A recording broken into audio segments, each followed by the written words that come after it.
Ak chceš byť tento rok hviezdou Vianoc, sprav si tieto citrónovo-kokosové crinkles, ktoré sú zvonku chrumkavé a vnútri mekučké.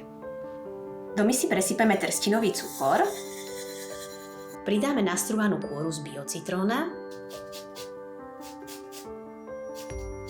citrónovú kôru s cukrom teraz premiešame rukou, aby sa nám uvoľnili silice z citróna a mali sme naozaj prevoňané citrónové crinkles.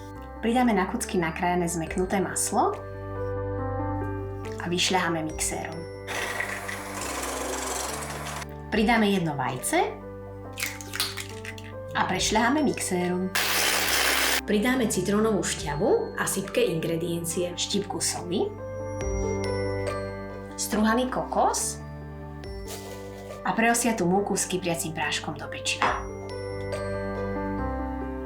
Smes na crinkles premiešame stírkou na hladké cesto, prikryjeme potravinárskou fóliou a odložíme do chladničky najlepšie na celú noc. Z kúskov cesta tvarujeme malé guľky, ktoré obalíme najskôr v kryštálovom a následne v práškovom cukre. Guľky ukladáme na plech, vyložený papierom na pečenie v primeraných rozostupoch, aby sa nám guľky pri pečení nezlepili dokopy. Tak guľky máme vygulané a teraz ich môžeme vložiť do rúry vyhriatej na 180 stupňov Celzia a pečieme ich 9 až 10 minút. Ešte by som vám chcela pridať na záver jeden tip. Ak by sa vám guľky náhodou príliš zohriali tým tvarovaním a obalovaním v cukre, tak plech aj s vygulanými a obalenými guľkami vložte na chvíľku do chladničky na nejakých 15 až 20 minút a až následne ich vložte do rúry.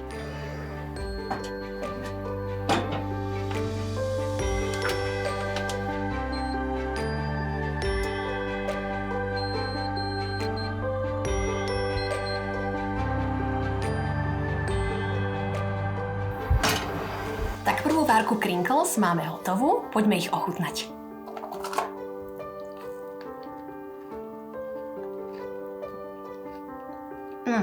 Crinkles sú vynikajúce.